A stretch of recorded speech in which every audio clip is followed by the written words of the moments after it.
সংগ্রামে তোমরা একা নও। ভারতের মুসলমান সমাজ, বাংলার মুসলমানরা তোমাদের সঙ্গে আছে। তোমরা নরেন্দ্র মোদীর বিরুদ্ধে দুর্বার আন্দোলন করে তোলো।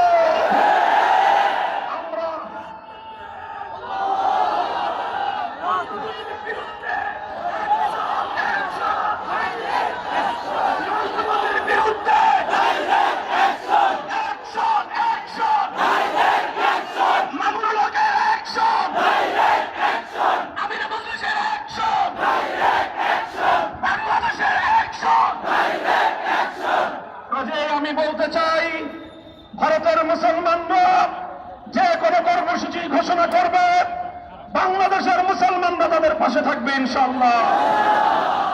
প্রয়োজনে বাংলাদেশের সীমান্তবর্তী অঞ্চলগুলোতে ভারতের মুসলমানরা যদি নরেন্দ্র মোদীর বিরুদ্ধে কোনো কার্যক্রম গ্রহণ করে, বাংলাদেশের মুসলমানরা সীমান্তবর্তী এলাকাগুলোতে ভারত বিরোধী প্রতিবাদী কর্মসূচি পালন করবে ইনশাআল্লাহ। যদি প্রয়োজন মনে করি আর এরপরেও যদি ভারতের মুসলমানদের নিধন বন্ধ না করা হয়, ভারতীয় মুসলমানদের স্বার্থের উপর একের পর এক আঘাত হানার সাম্প্রদায়িক এই কালো নীতি যদি ভারত সরকার পরিহার না করে, বাংলাদেশের মুসলমানরা ভারতের বিরুদ্ধে গোটা উপমহাদেশ ব্যাপী ঐক্যবদ্ধ সংগ্রামের ডাক দেবে ইনশাআল্লাহ। ইতিমধ্যে বাংলাদেশ সরকারের কাছে আহ্বান এসেছে, আঞ্চলিক জোট সার্ককে শক্তিশালী করে এই উপমহাদেশীয় অঞ্চলে দক্ষিণ পূর্ব এশিয়ায় ভারতের আধিপত্যবাদের বিরুদ্ধে সবগুলো মানবতাবাদী রাষ্ট্র ঐক্যবদ্ধ হয়ে ভারতের বিরুদ্ধে আগ্রাসী নীতির বিরুদ্ধে প্রতিরোধ গড়ে তুলবার আহ্বান জানাই। আমি বাংলাদেশ সরকারের প্রধান উপদেষ্টা জনাব প্রফেসর ডক্টর ইউনূসকে আহ্বান করি, আপনি উদ্যোগ গ্রহণ করুন। পাকিস্তান, নেপাল, ভুটান, শ্রীলঙ্কা, মালদ্বীপ সহ আপনারা ভারতের আধিপত্যবাদের বিরুদ্ধে রুখে দাঁড়ানোর টুটি চেপে ধরুন। যেভাবে আন্তর্জাতিক পর্যায়ে নরেন্দ্র মোদীকে আমাদের প্রফেসর ইউনূস সাহেবের সামনে একান্ত অসহায় মনে হয়েছে, যদি ঐক্যবদ্ধ হতে পারি, ভারত তার আধিপত্যবাদী কালো নীতি প্রত্যাহার করতে বাধ্য হবে। সংগ্রামী সাথী ও বন্ধুগণ, তাই আমি বলতে চাই, আজকের এই গণসমাবেশ থেকে আমরা দায়িত্বহীন ভাষায় ভারত সরকারের প্রতি আহ্বান জানাবো, বিতর্কিত ওয়াকফ বিল অনতিবিলম্বে বাতিল করুন।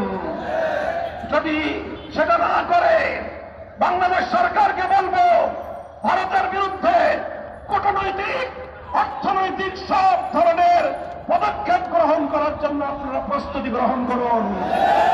আঞ্চলিক জোটকে শক্তিশালী করুন। ভারতকে এক ঘরে করে ভারতের বিরুদ্ধে কূটনৈতিক যুদ্ধের ঘোষণা করুন। সংগ্রামী সাথী ও বন্ধুগণ, সেই সাথে আমরা বলতে চাই, ইনশাআল্লাহ আগামী 3রা মে হেফাজতে ইসলামের পক্ষ থেকে ভারতের ওয়াকফ বিল পাস এবং মুসলিম নিধনের প্রতিবাদে সহরওয়ার্দী উদ্যানে মহাসমাবেশের ডাক দেওয়া হয়েছে।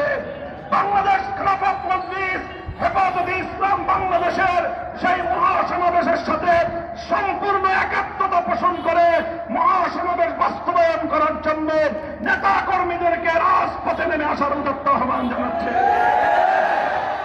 আমরা বলতে চাই, বাংলাদেশ সরকারকে বলবো যে দেখেন, ভারত তোষণের কোন নিয়োগ যদি থেকে থাকে, এই অপনিয়োগ বাদ দেন। বাংলাদেশের মানুষের পালস বুঝেন। বাংলাদেশ মানুষ আর কিছু সহ্য করলেও ভারতীয় আধিপত্যবাদ বাংলাদেশে তারা বরদাস্ত করে না। যদি আমার কথা বিশ্বাস না হয়, তাহলে বিগত 5ই আগস্টের শেখ হাসিনার পরিণাম থেকে শিক্ষা গ্রহণ করুন। আমার ধারণা, বাংলাদেশের নারী বিষয়ক যেই কমিশন গঠন করা হয়েছে, সেই কমিশনের নারীরা এরা আসলে নারী না পুরুষ সেটা দেখে বোঝা কঠিন। এই জাতীয় না নারী না পুরুষ তৃতীয় এক প্রজাতির লোকজন দিয়ে আপনারা যেভাবে বিতর্কিত নারী অধিকার সংস্কার বাস্তবায়নের সুপারিশ করেছে, এটা বাংলাদেশের আপামর তৌহিদি নারী জনতার প্রতি একটি চরম অবমাননাকর প্রস্তাবনা হয়েছে। আমরা এই বিতর্কিত কমিশন বাতিল করে তাদের প্রস্তাবকে ডাস্টবিনে ছুঁড়ে ফেলবার উদাত্ত আহ্বান জানাচ্ছি। ইউনূস সরকার যদি সেটা করতে ব্যর্থ হয়, ইউনূস সরকারের পরিণাম শেখ হাসিনার চেয়ে ভিন্ন কিছু হবে না। এটা আমাদের স্পষ্ট ঘোষণা। কোরআনের আইনের প্রতি স্পষ্ট কটাক্ষ করে আল্লাহর আইনের প্রতি, ইসলামের উত্তরাধিকার আইন এবং পারিবারিক আইনের প্রতি কটাক্ষ করবেন। ইসলামের আইনকে নারীর প্রতি বৈষম্যের কারণ হিসেবে আখ্যায়িত করা হয়েছে। ফ্যাসিবাদী আমলে চরম বিদ্বেষী হাসিনা সরকারের কোন দোসরও এই দুঃসাহস দেখায় নাই। ডক্টর ইউনূস সাহেব এদেশের মানুষের ভালোবাসা পাচ্ছেন, মাগনা মাগনা ভালোবাসা পাওয়ার কারণে এর মূল্যায়ন মনে হয় আপনার কাছে নাই। খবরদার হুঁশিয়ার করে দিয়ে বলতে চাই, ইসলামের বিপক্ষে অবস্থান নিলে বাংলাদেশের ক্ষমতার মস্তদে একদিনও টিকতে পারবে না। ভারতের দালালি করতে চাইলে, ভারতের ইসলাম বিরোধী এজেন্ডা বাংলাদেশে বাস্তবায়ন করতে চাইলে শেখ হাসিনার সঙ্গে যান।